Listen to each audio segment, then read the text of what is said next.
ఆయాసం అనేది చాలా జబ్బులో రావచ్చు. ఇది లంగ్ డిసీజెస్‌లో ఆస్తమా, సీఓపీడీ, ఐఎల్‌డీ అలా రకరకాల జబ్బులుంటాయి. కొంతమందికి లంగ్స్‌లో వాటర్ చేరుతాయి. హ్మ్. కొంతమందికి గాలి చేరుతుంది. న్యూమోథొరాక్స్ అంటాం. ఇంకొంతమందికి బ్రాంకిఎక్టసిస్ అని ఉంటది. సో, డిఫరెంట్ ప్రాబ్లమ్స్‌లో ఆయాసం ఉంటుంది. హ్మ్. అవి లేకుండా గూడా ఒక మనిషికి మెట్లెక్కితే ఆయాసం రావచ్చు కదా! అవును. ఎవరికన్నా వస్తుంది. కానీ ఎక్కువ మెట్లు 2, 3 ఫ్లోర్స్ మినిమమ్ 3 ఫ్లోర్స్, 4 ఫ్లోర్స్ ఎక్కితే వస్తది కొంతమందికి. 5 ఫ్లోర్స్ అయితే చాలా మందికి అనిపిస్తది. హ్మ్. బట్ వెంటనే తగ్గిపోతది. వీళ్ళకి తగ్గదు. కొంచెం టైం పడతది. అండ్ ఒక్క ఫ్లోర్ ఎక్కినా ఆయాసపడతారు. అండ్ ఇవి లంగ్ డిసీజెస్. ఆయాసానికి వేరే కారణాలు ఏంటి అంటే హార్ట్ డిసీజెస్. అంటే గుండె జబ్బులున్నా సరే ఆయాసమే వస్తుంది.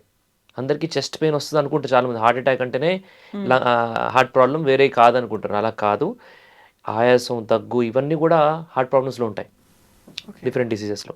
అదే విధంగా కిడ్నీ ప్రాబ్లమ్స్ ఉంటది కొంతమందికి. సీకేడీస్ అంటాం. సో, హ్మ్. దాంట్లో కూడా ఆయాసం ఒక సింప్టమ్. ఆయాసంతో ఎందుకంటే వీటన్నిటిలో కూడా ఈ పంపింగ్ అనేది కొంచెం ఎఫెక్ట్ అవ్వడం వలనో, లేదా ఎక్కువ నీరు లోపల బాడీలో ఉండిపోవడం వలనో అది లంగ్స్‌లో చేరుతది. ఓకే. మన లంగ్స్ అంటే ఏంటి? బుడగల్లాగా ఉంటాయన్నమాట బేసిక్‌గా. అంటే దాంట్లో గాలి ఉంటుంది. హ్మ్. ఎందుకంటే మనం పీల్చిన గాలి లంగ్స్‌లోకి కలవాలెళ్లి బ్లడ్‌లోకి లంగ్స్ ద్వారా.